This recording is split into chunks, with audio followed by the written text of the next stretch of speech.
ಟಿವಿ9 ವೀಕ್ಷಕರಿಗೆಲ್ಲ ಗೌರಿ ಗಣೇಶ ಹಬ್ಬದ ಶುಭಾಶಯಗಳನ್ನು ಹೇಳ್ತಾ ಗೌರಿ ಗಣೇಶ ವಿಶೇಷ ಕಾರ್ಯಕ್ರಮಕ್ಕೆ ನಿಮ್ಮೆಲ್ಲರಿಗೂ ಸ್ವಾಗತ. ನಾನು ರಾಧಿಕಾ.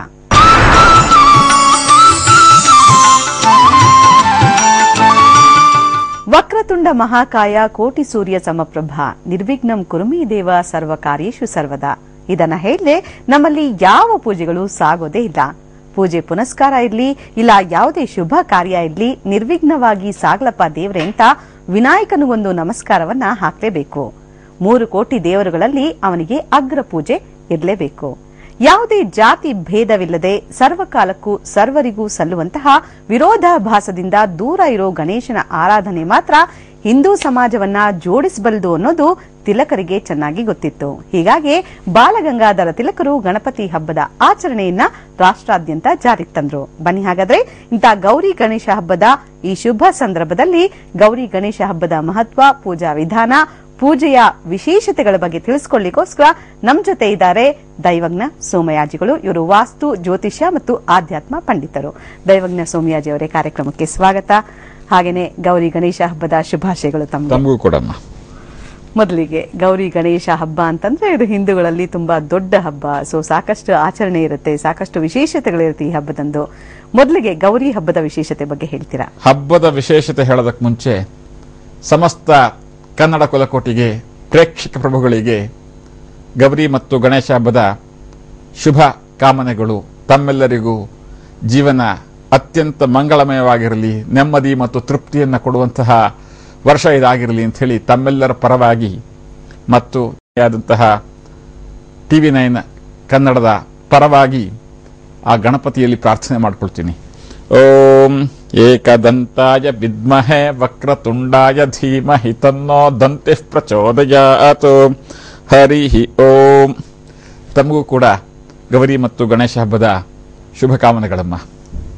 ಮೊದಲಿಗೆ ಗೌರಿ ಹಬ್ಬದ ವಿಶೇಷತೆಗಳ ಬಗ್ಗೆ. ಗೌರಿ ಹಬ್ಬದ ವಿಶೇಷತೆ ಅಂತಂದ್ರೆ ಈ ಗೌರಿ ಗಣಪತಿ ಒಟ್ಟೊಟ್ಟಿಗೆ ಬರ್ತಕ್ಕಂಥದ್ದಾದ್ರೂ ಕೂಡ ಗಣಪತಿಗೆ ಇರುವಂತಹ ರಾಷ್ಟ್ರವ್ಯಾಪಿ, ಅಂತಾರಾಷ್ಟ್ರವ್ಯಾಪಿಯ ಒಂದು ಜನಪ್ರಿಯತೆ, ಮನ್ನಣೆ ಸ್ವಲ್ಪ ಕಡಿಮೆನೆ. ಆದರೂ ಕೂಡ ಬಹುತೇಕ ಭಾರತೀಯ ಭವ್ಯ ನಾರಿಯರ ಪರಂಪರೆಯಲ್ಲಿ ಗೌರಿಗೆ ವಿಶೇಷವಾದಂತಹ ಸ್ಥಾನವನ್ನು ಕೊಟ್ಟು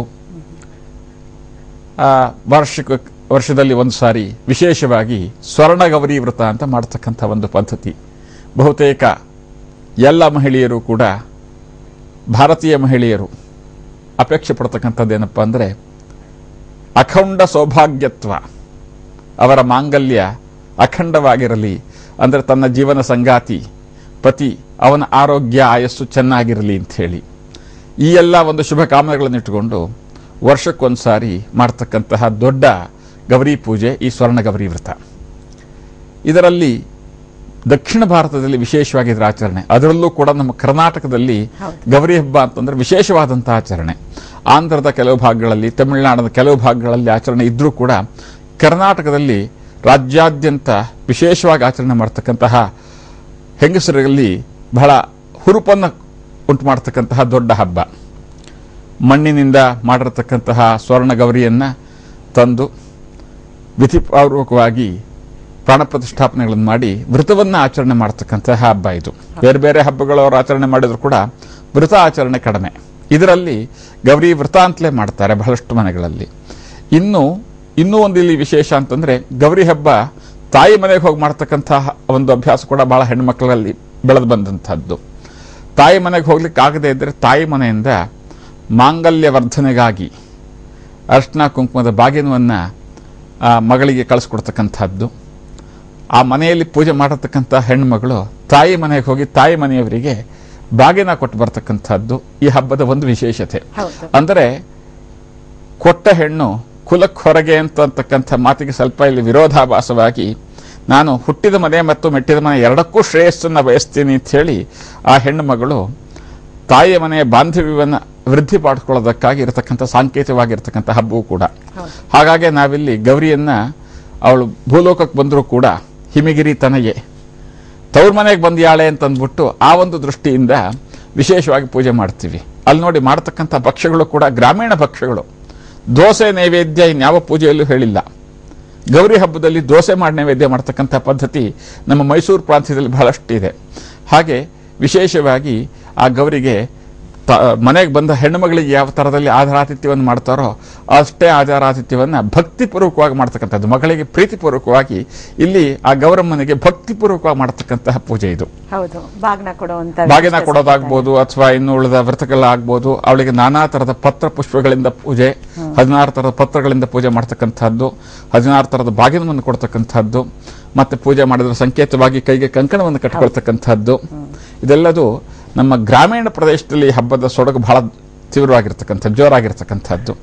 ಆ ಭಕ್ಷ್ಯ ಭೋಜ್ಯಗಳಾಗ್ಲಿ, ಆ ಹಬ್ಬದ ಸಡಗರವಾಗ್ಲಿ ಎಲ್ಲ ಬಹಳ ದೊಡ್ಡ ಮಟ್ಟದಲ್ಲಿ ಇರತಕ್ಕಂಥದ್ದನ್ನು. ಓಕೆ, ಇನ್ನು ಗೌರಿ ಹಬ್ಬದಂದು ಬಹುಮುಖ್ಯವಾಗಿ ಏನನ್ನ ಪಾಲಿಸಲೇಬೇಕು, ಯಾವ ಸಂಪ್ರದಾಯವನ್ನ ಬಿಡಬಾರದು ಅಂತ ಹೇಳ್ತೀರಾ? ಇಲ್ಲಿ ಸಂಪ್ರದಾಯ ಅಂತಕ್ಕಂಥದ್ದು ಕೆಲವು ಪ್ರಾಂತ್ಯಗಳಲ್ಲಿ ವ್ಯತ್ಯಾಸ ಇರುತ್ತೆ. ಅವತ್ತು ಪೂಜೆಗೆ ಸಾಧಾರಣವಾಗಿ ತುಪ್ಪ ಹಾಕೊಂಡು ತಲೆಗೆ ಸ್ನಾನ ಮಾಡತಕ್ಕಂಥದ್ದು ಒಂದು ವಿಶೇಷತೆ.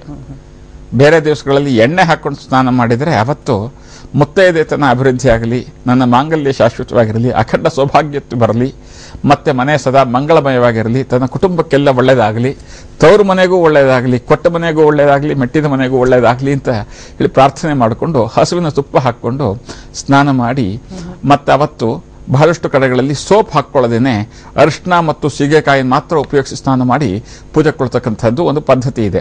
ಇದು ಕೆಲವು ಪ್ರಾಂತ್ಯಗಳಲ್ಲಿ, ಒಂದೊಂದು ಪ್ರಾಂತ್ಯಗಳಲ್ಲಿ ಕೆಲವೊಂದಿಷ್ಟು ವ್ಯತ್ಯಾಸಗಳು ಕಂಡ್ರೂ ಕೂಡ ಇದ್ರ ಹಿಂದೆ ಇರತಕ್ಕಂಥ ಅರ್ಥ ಬಹಳ ದೊಡ್ಡದು. ಹಾಗಾಗಿ ಅದು ಮುಖ್ಯವಾಗಿ. ಅನಂತರ ನೂತನ ವಸ್ತ್ರಧಾರಣೆ ಅವತ್ತು ಕಡ್ಡಾಯ. ಅವತ್ತು ಸಾಧಾರಣವಾಗಿ ಹೊಸ ವಸ್ತ್ರಧಾರಣೆ ಮಾಡಿಕೊಂಡು ಕಂಠಾಭರಣಗಳನ್ನೆಲ್ಲ ಹಾಕ್ಕೊಂಡು ಸಾಕಷ್ಟು ಆಭರಣ ಸಹಿತವಾಗಿ ಪೂಜೆ ಮಾಡಬೇಕಾದಂಥದ್ದು ಗೌರಿ ವ್ರತವನ್ನ. ಆ ಮಣ್ಣಿನ ಗೌರಿ ತಂದಿರತಕ್ಕಂಥದ್ದಾಗ್ಬೋದು, ಇನ್ನು ಕೆಲವರಲ್ಲಿ ಮನೆಯಲ್ಲೇ ಇರತಕ್ಕಂತಹ ಬಂಗಾರದ ಗೌರಿ, ಬೆಳ್ಳಿ ಗೌರಿ ಅಥವಾ ತಾಮ್ರ ಗೌರಿ ಕೂಡ ಆಗುತ್ತೆ. ಇನ್ನು ಕೆಲವರು ಕಲಶದಲ್ಲಿ ಗೌರಿಯನ್ನು ಪ್ರತಿಷ್ಠಾಪಿಸಿಕೊಂಡು ಆವಾಹನೆ ಮಾಡಿ ಪ್ರತಿಷ್ಠಾಪಿಸಿ ಅದಕ್ಕೆ ಪೂಜೆ ಮಾಡ್ತಕ್ಕಂಥದ್ದು. ಇದೆಲ್ಲ ಸಂಪ್ರದಾಯಗಳು ಇದೆಯಮ್ಮ.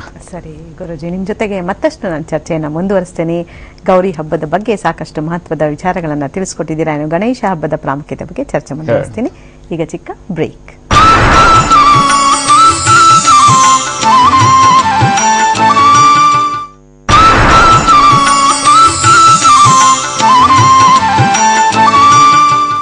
ಗೌರಿ ಗಣೇಶ ವಿಶೇಷ ಕಾರ್ಯಕ್ರಮಕ್ಕೆ ನಿಮ್ಮೆಲ್ಲರಿಗೂ ಕೂಡ ಮತ್ತೊಮ್ಮೆ ಸ್ವಾಗತ. ಗಣೇಶ ಹಬ್ಬದ ಮಹತ್ವ, ಗಣಪನನ್ನ ಆರಾಧಿಸುವಂತ ವಿಧಾನದ ಬಗ್ಗೆ ತಿಳಿಸಿಕೊಳ್ಳಿಕ್ಕೋಸ್ಕರ ನಮ್ಮ ಜೊತೆ ಇದ್ದಾರೆ ವಾಸ್ತು, ಜ್ಯೋತಿಷ್ಯ ಮತ್ತು ಆಧ್ಯಾತ್ಮ ಪಂಡಿತರಾದ ದೈವಜ್ಞ ಸೋಮಯಾಜಿಯವರು. ಸೋಮಯಾಜಿಯವರೇ, ಗಣಪತಿ ಹಬ್ಬ ಅಂತಂದ್ರೆ ಅದು ಸಣ್ಣ ಮಕ್ಕಳಿಂದ ಹಿಡಿದು ದೊಡ್ಡವರವರೆಗೆ ಎಲ್ಲರೂ ಯಾವುದೇ ಜಾತಿ ವಯಸ್ಸಿನ ಭೇದವಿಲ್ಲದೆ ಆಚರಣೆ ಮಾಡುವಂತ ಹಬ್ಬ. ಇದಕ್ಕೇನಂದ್ರೆ ಗಣಪನ ಆಕಾರ ಆಗಿರ್ಬೋದು. ಸೊ ಅದ್ ನೋಡಿದಾಗ ಎಲ್ಲೋ ಒಂದ್ ಕಡೆ ದೇವರು ಅನ್ನೋದಕ್ಕಿಂತ ಒಂಥರ ಫ್ರೆಂಡ್ ತರ ಟ್ರೀಟ್ ಮಾಡ್ತಾರೆ ಎಲ್ಲರೂ ಅಂತಾನೆ ಹೇಳ್ಬೋದು. ಸೊ ಈ ಗಣಪತಿಯ ವಿಶೇಷತೆ ಬಗ್ಗೆ, ಹಾಗೇನೆ ಗಣಪತಿಯ ಪೂಜಾ ವಿಧಾನದ ಬಗ್ಗೆ ಏನ್ ಹೇಳ್ತೀರಾ ಅಂತ? ಹಿಂದೂ ದೇವತೆಗಳ ಒಂದು ಕಲ್ಪನೆಯಲ್ಲಿ ಮೊಟ್ಟ ಮೊದಲು ಸಾಗರೋಲ್ಲಂಘನೆ ಮಾಡಿ ವಿದೇಶಕ್ಕೆ ಹೋಗಿ ನೆಲೆಸಿರ್ತಕ್ಕಂತಹ ದೇವತೆಗಳ ಪೈಕಿ ಮೊಟ್ಟ ಮೊದಲನೇದು ಗಣಪತಿ. ಗಣಪತಿಗೆ ವಿಶ್ವಾದ್ಯಂತ ಪೂಜೆ ಮಾಡತಕ್ಕಂತಹ ಒಂದು ಪದ್ಧತಿ ಬೆಳೆದು ಬಂದಿದೆ. ನಮ್ಮ ಭಾರತೀಯ ಸಂಸ್ಕೃತಿಯಲ್ಲೂ ಗಣಪತಿಗೆ ವಿಶೇಷವಾದಂತಹ ಸ್ಥಾನ ನೋಡಿ. ಒಂದು ಕಡೆಯಲ್ಲಿ ಶಾಸ್ತ್ರದಲ್ಲಿ ಹೇಳ್ತಾರೆ, ವಿದ್ಯಾರಂಭೆ ವಿವಾಹೇ ಚ ಪ್ರವೇಶೆ ನಿರ್ಗಮೇ ತಥಾ ಸಂಗ್ರಾಮೇ ಸರ್ವಕಾರ್ಯೇಷು ವಿಘ್ನಸ್ತಸ್ಯ ನ ಜಾಯತೆ. ಎಂಥ ಅದ್ಭುತವಾದಂತಹ ವಾಕ್ಯ ನೋಡಿ. ವಿದ್ಯಾರಂಭೆ ವಿವಾಹೇ ಚ, ವಿದ್ಯಾರಂಭ ಮಾಡೋದಾಗಿರಲಿ, ವಿವಾಹ ಮಾಡೋದಿರಲಿ, ಪ್ರವೇಶೇ ನಿರ್ಗಮೇ ತಥಾ, ಒಂದು ಕಟ್ಟಡ ಪ್ರವೇಶವಾಗಲಿ, ಒಂದು ಗೃಹ ಪ್ರವೇಶ ಆಗಲಿ, ಅಥವಾ ಒಂದು ಮನೆಯಿಂದ ಒಂದು ಒಳ್ಳೆಯ ಕಾರ್ಯಕ್ಕೆ ಹೊರಡೋದಾಗ್ಲಿ, ನಿರ್ಗಮೇ ತಥಾ ಸಂಗ್ರಾಮೇ ಸರ್ವಕಾರ್ಯೇಷು, ಯುದ್ಧ ಮಾಡೋದಕ್ಕೆ ಹೋಗೋದಾಗ್ಲಿ, ಗಣಪತಿಯ ಆರಾಧನೆ ಪ್ರತಿಯೊಂದು ಹಂತದಲ್ಲಿ ಹೇಳ್ಕೊಂಡು ಬಂದಿದ್ದಾರೆ. ಅಂತಹ ಒಂದು ಅದ್ಭುತವಾದಂತಹ ಸಾಮರ್ಥ್ಯ ಇರತಕ್ಕಂತಹ ದೇವತೆ. ಇನ್ನು ಆತನ ಆಕಾರವು ಆಧ್ಯಾತ್ಮಿಕವಾಗಿ ನೋಡಿದರೆ ಅಲ್ಲಿಯ ಒಂದು ವಿಶೇಷತೆ ಬಹಳ ದೊಡ್ಡದಾಗಿದೆ. ಇನ್ನು ಲೌಕಿಕವಾಗಿ ನೋಡಿದರೆ ಚಿಕ್ಕ ಮಕ್ಕಳನ್ನು ಕೂಡ ಆಕರ್ಷಣೆ ಮಾಡತಕ್ಕಂತಹ ವ್ಯಕ್ತಿತ್ವ ಅಥವಾ ರೂಪ ಅಂತಹದ್ದು. ಇನ್ನು ಈ ಗಣಪತಿ ಹಬ್ಬದ ಒಂದು ವಿಧಿವಿಧಾನವು ಗಣಪತಿಗೆ ವಿಶೇಷವಾಗಿ ಮೋದಕ ಪ್ರಿಯ. ಯೋ ಮೋದಕ ಸಹಸ್ರೇಣ ಜತೆ ಅಂತಂದ್ರು. ನಾನಾ ತರದ ಭಕ್ಷ್ಯಗಳಿಂದ ಗಣಪತಿಗೆ ಪೂಜೆ ಮಾಡಬೇಕು ಅಂತ ಹೇಳುತ್ತೆ. ಇನ್ನು ನಮ್ಮ ಕಲ್ಪನೆಯಲ್ಲೋ, ನಮ್ಮ ಶಾಸ್ತ್ರ ಅಥವಾ ಪುರಾಣಗಳ ಕಲ್ಪನೆಯಲ್ಲಿ ನಿನ್ನೆ ದಿವಸ ಅಂತಂದ್ರೆ ಗೌರಿ ಬಂದಂತಹ, ತವ್ರ ಮನೆಗೆ ಬಂದಂತಹ ಗೌರಿಯನ್ನ ಕರ್ಕೊಂಡು ಹೋಗೋದಕ್ಕಾಗಿ ಗಣಪತಿ ಸ್ವರ್ಗದಿಂದ, ದೇವಲೋಕದಿಂದ ಇಳಿದು ಬಂದು ತಾಯಿಯನ್ನ ಕರ್ಕೊಂಡು ಹೋಗೋದಕ್ಕಾಗಿ ಬಂದಿಯಾನೆ. ಕರ್ಕೊಂಡು ಹೋಗೋಕ್ಕಾಗಿ ಬಂದಿರತಕ್ಕಂಥ ಗಣಪತಿಗೆ ವಿಶೇಷವಾದಂತಹ ಆತಿಥ್ಯವನ್ನ ಕೊಡಲೇಬೇಕಲ್ಲ. ಆ ಒಂದು ಆತಿಥ್ಯದ ಕಲ್ಪನೆಯೇ ಗಣಪತಿ ಹಬ್ಬ ಅಂತಂದ್ರೆ ತಪ್ಪಾಗಲಾರದು. ಇನ್ನು ಇದರ ಪೂಜಾ ವಿಧಾನಗಳು ಕೇವಲ ಯಾವುದೇ ತರದ ಒಂದು ವಿಶೇಷ ಆಡಂಬರ ಇಲ್ಲದೆ ಸಂಕ್ಷಿಪ್ತವಾಗಿ ಮಾಡಬೇಕು ಅಂದ್ರೂ ಕೂಡ ಮುಖ್ಯವಾಗಿ ದೂರ್ವೆ ಯೋ ದೂರ್ವಾಂಕುರೈರ್ಯಜತಿ ಅಂತಂದ್ರು ಶಾಸ್ತ್ರದಲ್ಲಿ. ದೂರ್ವೆ ಗರಿಕೆ ಹುಲ್ಲು ಅಂತ ಅದಕ್ಕೆ ನಮ್ಮ ಗ್ರಾಮೀಣ ಭಾಷೆಯಲ್ಲಿ ಆಡಭಾಷೆಯಲ್ಲಿ ಕರಿತೀವಿ. ಆ ದೂರ್ವೆಯಿಂದ 21ರ ಸಂಖ್ಯೆ ಅಥವಾ 108ರ ಸಂಖ್ಯೆ ದೂರ್ವೆಯಿಂದ ಗಣಪತಿಗೆ ಅರ್ಚನೆ ಮಾಡತಕ್ಕಂಥದ್ದು ವಿಶೇಷತೆ. ಇನ್ನು ನಾನಾ ತರದ ಭಕ್ಷ್ಯಗಳು, ಎಲ್ಲ ತರದ ಕಡಬು ಮೋದಕದ ಸಹಿತವಾಗಿ ಪಂಚಗಜ್ಜೆಯ ಸಹಿತವಾಗಿ ನಾನಾ ತರದ ಭಕ್ಷ್ಯಗಳು. ಇನ್ನು ವಿಧಿಪೂರ್ವಕವಾಗಿ ಮಾಡಬೇಕಾದ್ರೆ ಗಣಪತಿ ವ್ರತ ಅಂತಲೇನೆ ಮಾಡ್ತಾರೆ. ಇನ್ನು ಸಾಮರ್ಥ್ಯವೋ ನಿಮ್ಮ ಮನಸ್ಸಿನಲ್ಲಿ ಇರತಕ್ಕಂತಹ ಎಲ್ಲ ತರದ ಕಾಮನೆಗಳನ್ನು ಪೂರ್ಣ ಮಾಡತಕ್ಕಂತಹ ಸಾಮರ್ಥ್ಯ ಇರತಕ್ಕಂತಹ ದೇವತೆ ಅಂತ ಹೇಳಿ ನಮ್ಮ ಒಂದು ಸಂಸ್ಕಾರದಲ್ಲಿ ಸಂಸ್ಕೃತಿಯಲ್ಲಿ ನಂಬಿಕೊಂಡು ಬಂದಂತಹ ಪದ್ಧತಿ ನಮ್ಮದು. ಇನ್ನು ಆ ವ್ರತದ ಕಲ್ಪನೆಯೋ ವಿಧಿಪೂರ್ವಕವಾಗಿ ಗೌರಿ ವ್ರತಕ್ಕೆ ಹಾಗೆ ನಿನ್ನೆ ಹೇಳಿದ್ವಿ, ಅದೇ ತರ ಆ ಮಣ್ಣಿನ ಗಣಪತಿಯನ್ನ ಮನೆಗೆ ತಂದು ಆ ತರಬೇಕಾದ್ರೆ ಒಂದು ಸಂಭ್ರಮ. ಆ ತರ್ತಕ್ಕಂಥ ವಿಧಾನವೋ ಒಂದು ತಟ್ಟೆಯಲ್ಲಿ ಅಕ್ಕಿ ಹಾಕೊಂಡು ರೇಷ್ಮೆ ಬಟ್ಟೆ ಹಾಕೊಂಡು ಅದ್ರ ಮೇಲೆ ತಟ್ಟೆ ಇಟ್ಕೊಂಡು ಆ ಗಣಪತಿಯನ್ನ ಗಂಠಾನಾದ ಸಹಿತವಾಗಿ ಮನೆಗೆ ತರ್ತಕ್ಕಂಥದ್ದು. ಮನೆಗೆ ತಂದ್ರ ಮೇಲೆ ಹುಡುಗರಿಗೆ ಎಲ್ಲಿಲ್ಲದ ಸಂಭ್ರಮ. ಅಲ್ಲಿ ಇಟ್ಕೊಂಡು ಆ ವಿಶೇಷವಾದ ಅಲಂಕಾರಗಳನ್ನು ಮಾಡಿ ಆ ಗಣಪತಿಗೆ ತಳಿರು ತೋರಣಗಳನ್ನೆಲ್ಲ ಕಟ್ಟಿ ಬಾಳೆ ಕಂಬವನ್ನು ಕಟ್ಟಿ ಅಲಂಕಾರವನ್ನು ಮಾಡಿ ವಿಧಿಪೂರ್ವಕವಾಗಿ ಪ್ರಾಣ ಪ್ರತಿಷ್ಠೆಯನ್ನು ಮಾಡಿ ಪೂಜೆ, ಷೋಡಶೋಪಚಾರ ಪೂಜೆ ಅಥವಾ ವಿಧಿಪೂರ್ವಕವಾದಂತಹ ಒಂದು ವ್ರತ, ಇದಿಷ್ಟು ಕೂಡ ಅಲ್ಲಿ ಹೇಳಿದೆ. ಆ ವ್ರತ ಅಂತ ಹೇಳಿದಾಗ ಆ ಮಣ್ಣಿನ ಗಣಪತಿಯ ಜೊತೆಗೆ ಸ್ವರ್ಣ ಗಣಪತಿ, ಬಂಗಾರ, ಬೆಳ್ಳಿ ಅಥವಾ ಇನ್ಯಾವುದೇ ಒಂದು ಪಂಚಲೋಹದ ವಿಗ್ರಹದಿಂದ ಇರತಕ್ಕಂತಹ ಗಣಪತಿಗೆ ಸ್ನಾನಾದಿ ಅಭಿಷೇಕಾದಿಗಳನ್ನು ಸಹಿತವಾಗಿ ಪೂಜೆ, ಷೋಡಶೋಪಚಾರ ಪೂಜೆ ಹೇಳಿದೆ. ಇಲ್ಲ ಮಣ್ಣಿನ ಗಣಪತಿಗಾದ್ರೆ ಅಭಿಷೇಕ ಹೇಳಿಲ್ಲ, ಅಭಿಷೇಕಾರ್ಥ ಅಲ್ಲೇನು ಸ್ನಾನಾರ್ಥ ಅಂತ ಹೇಳಿ ಪುಷ್ಪವನ್ನು ಸಮರ್ಪಣೆ ಮಾಡತಕ್ಕಂಥದ್ದು. ಇದಿಷ್ಟು ಒಂದು ಸಂಕ್ಷಿಪ್ತವಾದಂಥ ರೂಪ.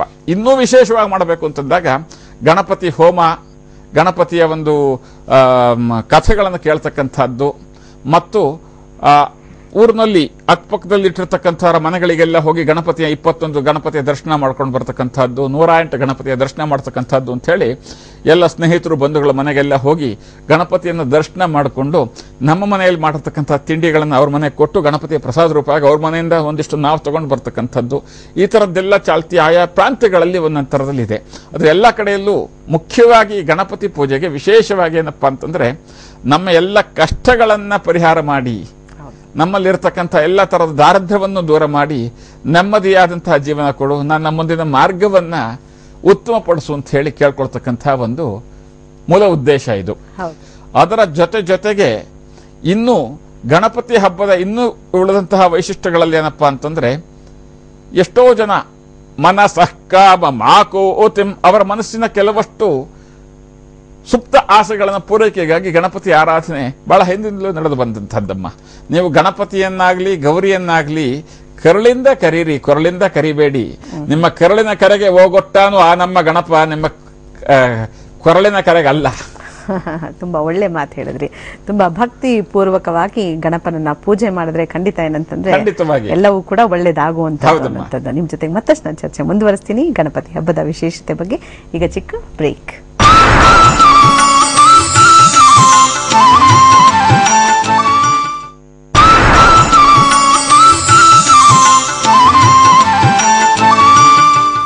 ಗೌರಿ ಗಣೇಶ ವಿಶೇಷ ಕಾರ್ಯಕ್ರಮಕ್ಕೆ ನಿಮ್ಮೆಲ್ಲರಿಗೂ ಕೂಡ ಮತ್ತೊಮ್ಮೆ ಸ್ವಾಗತ. ಲಂಬೋದರನನ್ನ ಆರಾಧಿಸುವಂತಹ ವಿಧಾನ, ಗಣಪತಿ ಹಬ್ಬದ ಮಹತ್ವದ ಬಗ್ಗೆ ತಿಳಿಸಿಕೊಳ್ಳಿಕ್ಕೋಸ್ಕರ ನಮ್ಮ ಜೊತೆ ಇದ್ದಾರೆ ವಾಸ್ತು, ಜ್ಯೋತಿಷ್ಯ ಮತ್ತು ಆಧ್ಯಾತ್ಮ ಪಂಡಿತರಾದ ದೈವಜ್ಞ ಸೋಮಯಾಜಿಯವರು.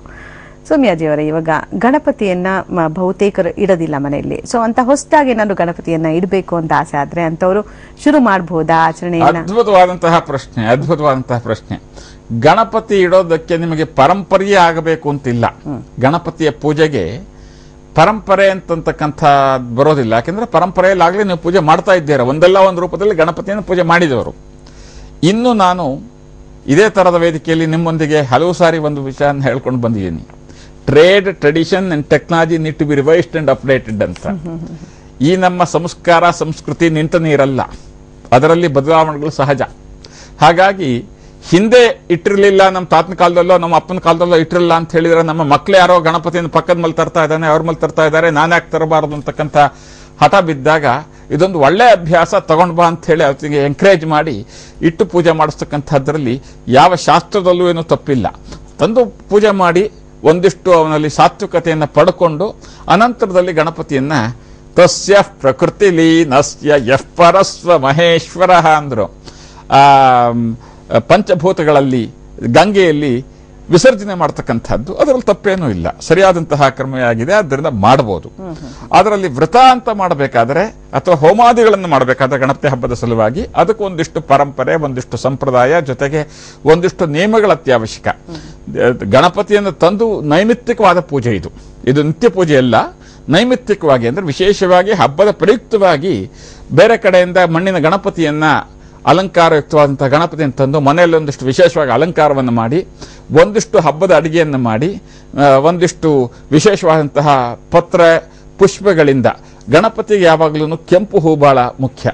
ರಕ್ತಂ ಲಂಬೋದರಂ ಶೂರ್ಪಕರ್ಣಕಂ ರಕ್ತವಾಸಸಂ ರಕ್ತಗಂಧಾನುಲಿಪ್ತಾಂಗಂ ರಕ್ತ ಪುಷ್ಪೈಸ್ಸು ಪೂಜಿತಂ. ಅಲ್ಲಿ ನೋಡಿ ಎಷ್ಟು ಅದ್ಭುತವಾಗಿ ಹೇಳಿದ್ದಾರೆ. ರಕ್ತ ಪುಷ್ಪೈಸ್ಸು ಪೂಜಿತಂ ಭಕ್ತಾನುಕಂಪಿನಂ ದೇವಂ ಜಗತ್ ಕಾರಣಮಚ್ಯುತಂ.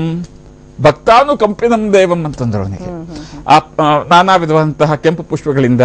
ಹಾಗೇನೆ ಗರಿಕೆ ಕೂಡ ತುಂಬಾ ಶ್ರೇಷ್ಠ. ಗರಿಕೆ ಗಣಪತಿಗೆ ಅತ್ಯವಶ್ಯಕ. ಗರಿಕೆ ಇಲ್ಲದೇನೆ ಗಣಪತಿ ಪೂಜೆ ಮುಗಿಯೋದಿಲ್ಲ. ಗರಿಕೆ ಅತ್ಯವಶ್ಯಕ. ಹೇಗೆ ನಾವು ಈಶ್ವರನಿಗೆ ಬಿಲ್ಲುಪತ್ರೆ ಅಂತರದ ಹಾಕ್ತೀವಿ ಅಥವಾ ದೇವಿ ಪೂಜೆಗೆ ನಮಗೆ ಕುಂಕುಮ ಮತ್ತು ಅರಿಶಿಣ ಎಷ್ಟು ಅವಶ್ಯಕ, ಅದೇ ತರದಲ್ಲಿ ಗಣಪತಿಗೆ ಮುಖ್ಯವಾಗಿ ನಮಗೆ ಬೇಕಾದಂತಹದ್ದು ರಕ್ತಗಂಧ ಅಂತಂದ್ರೆ ಕೆಂಪು ಚಂದನ. ಚಂದನದಲ್ಲಿ ಎರಡು ವಿಧ, ಒಂದು ಸ್ವಲ್ಪ ಅರಶಿನಯುಕ್ತವಾಗಿರ್ತಕ್ಕಂಥದ್ದು ಬಿಳೆದು, ಇನ್ನೊಂದು ಅದನ್ನು ಶ್ರೀಗಂಧ ಅಂತ ಕರಿತೀವಿ, ಇನ್ನೊಂದು ರಕ್ತಗಂಧ ಅಂತ ಚಂದನ ಅಂತ ಕರಿತೀವಿ. ಆ ರಕ್ತಗಂಧಾನು ಲೇಪಿತ, ಆ ರಕ್ತಗಂಧದಿಂದ ಮತ್ತು ಗರಿಕೆ ಹುಲ್ಲು ಮತ್ತು ಕೆಂಪು ಹೂವು ಇದು ಅತ್ಯವಶ್ಯಕ ಗಣಪತಿ ಪೂಜೆಗೆ. ಇದರ ಜೊತೆಗೆ ನಾನಾ ತರದ ಪತ್ರಗಳು ಪುಷ್ಪಗಳಿಂದ ಪೂಜೆಗಳನ್ನು ಮಾಡಿ ಮನೆಯಲ್ಲಿ ಮಾಡಿರ್ತಕ್ಕಂಥ ಹಬ್ಬದ ಅಡಿಗೆಯನ್ನು ಗಣಪತಿಗೆ ಸಮರ್ಪಣೆ ಮಾಡಿ ಅನ್ಯಥಾ ಶರಣಂ ನಾಸ್ತು ಸ್ವಮೇವ ಶರಣಂ ಮಮ ಅಂತ ಹೇಳಿ ಗಣಪತಿಗೆ ಶರಣ ಹೋಗೋದ್ರಲ್ಲಿ ಏನ್ ತಪ್ಪಿದೆ. ಅದರಿಂದ ಅದಕ್ಕೊಂದು ಪರಂಪರೆ ಬೇಕು ಅಂತಿಲ್ಲ. ಪರಂಪರೆ ಅಂತಕ್ಕಂಥ ನೀವು ಶುರು ಮಾಡಬಹುದಲ್ಲ. ಇನ್ನು ಗಣಪತಿ ಮೋದಕ ಪ್ರಿಯ. ಈ ಮೋದಕದ ಜೊತೆಗೆ ಇನ್ಯಾವ್ಯಾವ ಹಣ್ಣು ಹಂಪಲುಗಳು ಇಷ್ಟವಾಗುತ್ತೆ ಗಣಪತಿಗೆ ಅಂತ? ಗಣಪತಿ ಭಕ್ಷ್ಯಪ್ರಿಯ. ಯೋ ಮೋದಕ ಸಹಸ್ರೇಣ ಜತಿ ಅಂತ ಅವಾಗಲೇ ಹೇಳಿದೆ. ಮೋದಕ ಪ್ರಿಯ ಹೌದು, ಮತ್ತು ಕಡುಬು. ಅದರ ಜೊತೆಗೆ ಆಯಾಯ ಪ್ರಾಂತ್ಯದಲ್ಲಿ ಸಿಗ್ತಕ್ಕಂತಹ ಹಣ್ಣುಗಳು ಗಣಪತಿಗೆ ವಿಶೇಷವಾಗಿ ನೈವೇದ್ಯ ಮಾಡತಕ್ಕಂತಹ ಪದ್ಧತಿ. ಕದಳಿ ಫಲ, ನಾಳಿಕೇರ ಫಲ ಅಂದ್ರೆ ತೆಂಗಿನಕಾಯಿ ಬಾಳೆಹಣ್ಣಿನ ಜೊತೆಗೆ ಚಣಕ, ಕಡಲೆಯನ್ನು ಗಣಪತಿಗೆ ಬಹಳ ಪ್ರಿಯವಾದಂಥದ್ದು. ಮತ್ತು ಬೆಲ್ಲದಿಂದ ಮಾಡಿರ್ತಕ್ಕಂತಹ ಭಕ್ಷ್ಯ, ಸಕ್ಕರೆಯಿಂದ ಅಲ್ಲ ಬೆಲ್ಲದಿಂದ ಮಾಡಿರ್ತಕ್ಕಂತಹ ಭಕ್ಷ್ಯ ಗಣಪತಿಗೆ ವಿಶೇಷವಾಗಿ ಪ್ರಿಯವಾದಂತಹದ್ದು ಅಂತ ಶಾಸ್ತ್ರದಲ್ಲಿ ಹೇಳುತ್ತೆ. ಅದೇ ತರದಲ್ಲಿ ಅಷ್ಟದ್ರವ್ಯ ಅಂತಕ್ಕಂಥ ಒಂದು ದ್ರವ್ಯ, 8 ದ್ರವ್ಯಗಳನ್ನು ಹಾಕಿ ಮಾಡಿರ್ತಕ್ಕಂಥ ಒಂದು ತರದ ವಿಶೇಷವಾದಂತಹ ಭಕ್ಷ್ಯ, ಇದೆಲ್ಲ ಗಣಪತಿಗೆ ಪ್ರಿಯವಾದಂಥದ್ದು. ಇನ್ನು ಹಣ್ಣಿಗೆ ಬಂತಂದ್ರೆ ದಾಡಿಮಿ ಅಂದ್ರೆ ದಾಳಿಂಬೆ, ಮತ್ತೆ ಪ್ರಾಯಶಃ ಬಹಳಷ್ಟು ಕಡೆಗಳಲ್ಲಿ ಈ ಕಾಲದಲ್ಲಿ ಸಿಗದೇ ಇರುವಂತಹ ಒಂದು ಹಣ್ಣು ಏನಪ್ಪಾ ಅಂದ್ರೆ ಹಲಸಿನ ಹಣ್ಣು.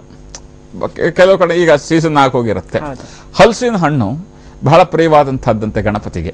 ಅದರಲ್ಲಿರ್ತಕ್ಕಂತಹ ಸಿಹಿಯ ಅಂಶ ಗಣಪತಿಗೆ ಅತ್ಯಂತ ಪ್ರಿಯವಾದಂತಹದ್ದು ಅಂತ ಹೇಳಿ ಹಲಸಿನ ಹಣ್ಣು ಮತ್ತು ಜೇನುತುಪ್ಪ, ಮಧು ಅದೆರಡನ್ನ ಒಟ್ಟಿಗೆ ನೈವೇದ್ಯ ಮಾಡತಕ್ಕಂಥದ್ದು ಗಣಪತಿಗೆ ಬಹಳ ಪ್ರಿಯವಾದಂತಹದ್ದು ಅಂತ ಕೇಳ್ಪಟ್ಟಿದೆ ನಾನು. ಇನ್ನು ಬಹುಮುಖ್ಯವಾಗಿ ಗಣಪತಿಗೆ ಬೇಕಾಗಿರುವಂತದ್ದು ಭಕ್ತಿ ಅಂತ ಹೇಳ್ತಾ ಇದ್ರಿ ನೀವು. ಭಕ್ತಿ ಒಂದಿದ್ರೆ ಆತನ ಒಲ್ದು ಬಿಡ್ತಾನೆ ಅನ್ನುವಂಥದ್ದು. ಸೊ ಬಹುಮುಖ್ಯವಾಗಿ ಇಂತಹ ಸಂದರ್ಭದಲ್ಲಿ, ಹಬ್ಬದ ಸಂದರ್ಭದಲ್ಲಿ ಅವನಲ್ಲಿ ಏನ್ ಬೇಡ್ಕೊಳ್ಬೇಕು ಅಂತ ಹೇಳ್ತೀರಾ? ಸೊ ಏನನ್ನ ಬೇಡಿದ್ರೆ ಅವನೆಲ್ಲವನ್ನು ಕೊಡ್ತಾನೆ ಅಂತ. ಇಲ್ಲಿ ನಮ್ಮಲ್ಲಿ, ನಮ್ಮ ಪದ್ಧತಿಯಲ್ಲಿ, ಪರಂಪರೆಯಲ್ಲಿ, ಭಾರತೀಯರಲ್ಲಿ 2 ದೊಡ್ಡ ವಿಶೇಷತೆಗಳನ್ನ ನೀವು ಗಮನಿಸಬಹುದು. ಎಲ್ಲ ಪೂಜೆಯಲ್ಲೂ ನಾವು ಒಂದು ಕೇಳ್ತೀವಿ, ಮತ್ಸಮ ಪಾತಕೀ ನಾಸ್ತಿ ಪಾಪಗ್ನಿ ತತ್ಸಮಾನಹಿ ಏವಂ ಜ್ಞಾತ್ವಾ ಮಹಾದೇವಿ ಯಥಾಯೋಗ್ಯಂ ತಥಾ ಕುರು ಅಂತ ದೇವಿ ಪೂಜೆಯಲ್ಲಿ ಕೇಳ್ತಾರೆ. ಮತ್ಸಮ ಪಾತಕೀ ನಾಸ್ತಿ, ನನ್ನಷ್ಟು ಪಾಪಿ ಈ ಭೂಮಿ ಮೇಲೆ ಇನ್ಯಾರೂ ಇರ್ಲಿಕ್ಕೆ ಸಾಧ್ಯವಿಲ್ಲ, ಅಂಥ ಪಾಪಿ ಅಜ್ಞಾನಿ ನಾನು. ಯಥಾಯೋಗ್ಯಂ ತಥಾ ಕುರು, ನಿನಗೆ ಈ ಕಂದನ ಮೇಲೆ ಏನು ಕರುಣೆ ಬಂದು ಏನು ಅನುಗ್ರಹ ಮಾಡಬೇಕು ಅಂತ ಹಾಗೆ ಮಾಡುತ್ತಾ ಯಥಾಯೋಗ್ಯಂ ತಥಾ ಕುರು, whatever you deem fit you bless ಅಂತ. ಅದು ನಮ್ಮ ಭಾರತೀಯ ಪರಂಪರೆಯೇ ಅಂತಹದ್ದು. ಇನ್ನೂ ವಿಶೇಷವಾಗಿ ಮಯಾಕೃತ ಪೂಜಾರಾಧನೆ ಭಗವಾನ್ ಸರ್ವಾತ್ಮ ಶ್ರೀ ಗಣಪತಿ ಅಥವಾ ಭಗವಾನ್ ಸರ್ವಾತ್ಮ ಶ್ರೀ ವಿನಾಯಕ ಸಮರ್ಪಣಮಸ್ತು, ಗಣಪತಿ ಸಮರ್ಪಣಮಸ್ತು ಅಥವಾ ಜಗದ್ರಕ್ಷಕ ಅಂತ ಹೇಳಿ ನಾವೆಲ್ಲ ಮಾಡಿರ್ತಕ್ಕಂಥ ಪೂಜಾ ಫಲವೂ ಕೂಡ ಅವನ ಚರಣ ಕಮಲಗಳಿಗೆ ಶ್ರೀಕೃಷ್ಣಾರ್ಪಣಮಸ್ತು ಅಂದಂತಹ ಸಂಸ್ಕಾರ ಸಂಸ್ಕೃತಿ ಭಾರತೀಯದ್ದು. ಹಾಗಾಗಿ ನಾವಿಲ್ಲಿ ಏನು ಕೇಳಬೇಕು ಅನ್ನೋದಕ್ಕಿಂತ ಯಥಾಯೋಗ್ಯಂ ತಥಾಕುರು, ನಿನಗೇನು ಅನುಗ್ರಹ ಮಾಡಬೇಕು ಅನ್ಸುತ್ತೋ ಅದನ್ನು ಮಾಡುವಂತ. ನಮ್ಮ ಇಂಗ್ಲಿಷ್ನಲ್ಲಿ ಬಹಳ ಸುಂದರವಾದ ಒಂದು ಮಾತಿದೆ, ಮದರ್ ನೋಸ್ ಬೆಸ್ಟ್ ಅಂತಾರೆ. What is child wants needs, mother knows best ಅಂತ. ಹಾಗೆ ನಾವು ಭಕ್ತಿಯನ್ನು ಸಮರ್ಪಣೆ ಮಾಡೋಣ. ಕೊಡ್ತಕ್ಕಂಥ ಆ ಗಣಪತಿ ಕೊಡ್ತಾನೆ ಅನುಗ್ರಹ ಮಾಡೇ ಮಾಡಿ, ಯೋಗ್ಯತೆಗೆ ಅನುಸಾರವಾಗಿ ಅದೇನ್ ಕೊಡ್ಬೇಕೋ ಅದು ಕೊಡ್ತಾನೆ ಅಂತ. What ever he deem fit ಅದನ್ನ ನಮಗೆ ಅನುಗ್ರಹ ಮಾಡ್ಲಿ ಅಂತ. ಇನ್ನೊಂದು ವಿಚಾರದ ಬಗ್ಗೆ ಮಾತನಾಡಲೇಬೇಕು ಅನ್ಸುತ್ತೆ ಈ ಸಂದರ್ಭದಲ್ಲಿ. ಏನಂದ್ರೆ ಗಣಪತಿಯನ್ನ ಇಟ್ಟಂತ ಸಂದರ್ಭದಲ್ಲಿ ಸಿನಿಮಾ ಹಾಡುಗಳನ್ನ ಹಾಕುವಂಥದ್ದು, ಹುಚ್ಚುಚ್ಚು ಕುಣಿತಗಳನ್ನ ಕುಣಿಯುವಂಥದ್ದು, ಸೊ ಇದನ್ನ ಅವಾಯ್ಡ್ ಮಾಡುವಂತ ನಿಟ್ಟಿನಲ್ಲಿ ಏನ್ ಹೇಳಕ್ ಇಷ್ಟಪಡ್ತೀರಾ ಅಂತ? ಇದು ಒಂದು ತರದಲ್ಲಿ ದುಃಖ ಮತ್ತು ಒಂದು ತರದಲ್ಲಿ ಸಂತೋಷ ಎರಡು ಕೊಡ್ತಕ್ಕಂಥದ್ದು. ಯಾಕಪ್ಪ ದುಃಖ ಅಂತಂದ್ರೆ, ಆ ಗಣಪತಿಯ ಹೆಸರಿನಲ್ಲಿ ನಾನಾ ತರದ ಒಂದಿಷ್ಟು ಅನಾಚಾರಗಳು, ಒತ್ತಾಯಪೂರ್ವಕವಾಗಿ ದುಡ್ಡು ಕಲೆಕ್ಷನ್ ಮಾಡ್ತಕ್ಕಂಥದ್ದು ಸಾರ್ವಜನಿಕರಿಂದ, ಅಲ್ಲಿ ಅರ್ಥ ಇಲ್ಲದೆ ಇರತಕ್ಕಂತಹ ಕುಣಿತ, ಅರ್ಥ ಇಲ್ಲದೆ ಇರತಕ್ಕಂತಹ ಹಾಡುಗಳು, ಅರ್ಥ ಇಲ್ಲದೆ ಇರತಕ್ಕಂತಹ ಡ್ಯಾನ್ಸ್ಗಳನ್ನು ನಡೆಸ್ತಕ್ಕಂಥದ್ದು, ಇದು ಆ ದೇವರ ಹೆಸರಿನಲ್ಲಿ ಒಂದಿಷ್ಟು ಅವಿವೇಕತನದ ವರ್ತನೆ ನಮ್ಮ ಯುವಜನಾಂಗದ್ದು. ಅದರ ಬಗ್ಗೆ ನೋವಿದೆ. ಸಂತೋಷ ಯಾಕಪ್ಪ ಅಂತಂದ್ರೆ, ಆ ದೇವರ ಹೆಸರಿನಾರು ಇವರೆಲ್ಲ ಒಟ್ಟು ಸೇರ್ತಾ ಇದ್ದಾರಲ್ಲ, ಒಂದು ಸಂಘಟಿತರಾಗ್ತಾ ಇದ್ದಾರೆ, ನಾವೆಲ್ಲರೂ ಒಂದು ಅಂತಕ್ಕಂಥ ಭಾವನೆಯನ್ನು ಬೆಳೆಸ್ಕೊಳ್ತಾ ಇದ್ದಾರಲ್ಲ. ಹಾಗಾಗಿ ಆ ಗಣಪತಿಯಲ್ಲಿ ನಾನು ಪ್ರಾರ್ಥನೆ ಮಾಡ್ತೀನಿ, ನಮ್ಮ ಯುವಜನಾಂಗಕ್ಕೆ, ಭಾರತೀಯ ಯುವಜನಾಂಗಕ್ಕೆ, ಯುವ ಸಮೂಹಕ್ಕೆ ಇನ್ನಷ್ಟು ಸದ್ಬುದ್ಧಿಯನ್ನ, ಮಂಗಳವನ್ನ, ತೃಪ್ತಿಯನ್ನ, ನೆಮ್ಮದಿಯಾದ ಸನ್ಮಾರ್ಗದ ಜೀವನವನ್ನ ಕರುಣೆ ಮಾಡಪ್ಪ ಅಂತ ಹೇಳಿ ಆ ಗಣಪತಿಯಲ್ಲಿ ಪ್ರಾರ್ಥನೆ ಮಾಡ್ಕೊಳ್ತೇನೆ ಅಷ್ಟೇ. ಸರಿ ಸೌಮ್ಯಾಜಿ ಅವರೇ, ಇವತ್ತಿನ ಕಾರ್ಯಕ್ರಮದಲ್ಲಿ ತಾವು ಭಾಗವಹಿಸಿ ಗೌರಿ ಗಣೇಶ ಹಬ್ಬದ ಮಹತ್ವದ ಬಗ್ಗೆ, ಪೂಜಾ ವಿಧಾನಗಳ ಬಗ್ಗೆ ಸಾಕಷ್ಟು ವಿಚಾರ ತಿಳಿಸ್ಕೊಟ್ಟಿದ್ದೀರಾ. ತಮಗೆ ಧನ್ಯವಾದ. ಸಮಸ್ತ ಸನ್ಮಂಗಳಾನಿ ಭವಂತು. ನಾವೆಲ್ಲರೂ ಗಣೇಶನನ್ನ ಪೂಜೆ ಮಾಡ್ತೀವಿ, ಆದ್ರೆ ಅವನನ್ನ ಅರಿತು ಪೂಜೆ ಮಾಡುವವರ ಸಂಖ್ಯೆ ಕಡಿಮೆನೆ. ಗಣೇಶನನ್ನ ಹೊಟ್ಟೆ ಬಾಕ ಅಂತ ಕರಿತೀವಿ, ಜರಿತೀವಿ, ಹೊಟ್ಟೆ ಡುಮ್ಮಣ್ಣ ಅಂತ ಹೀಗರಿತೀವಿ. ಆದ್ರೆ ತನ್ನ ಆಕಾರದಿಂದಲೇ ಅದ್ಭುತಗಳನ್ನ ಹೇಳಿಕೊಡುವಂತ ಗಣೇಶ ಇದುವರೆಗೆ ನಮಗೆ ಅರ್ಥವಾಗೇ ಇಲ್ಲ. ಈ ನಿಟ್ಟಿನಲ್ಲಿ ಇವತ್ತಿನ ಕಾರ್ಯಕ್ರಮ ಅರ್ಥಪೂರ್ಣವಾಗಿದೆ ಅಂತ ಭಾವಿಸ್ತಾ ಗೌರಿ ಗಣೇಶ ವಿಶೇಷ ಕಾರ್ಯಕ್ರಮವನ್ನು ಮುಗಿಸ್ತಾ ಇದ್ದೀನಿ. ನಮಸ್ಕಾರ.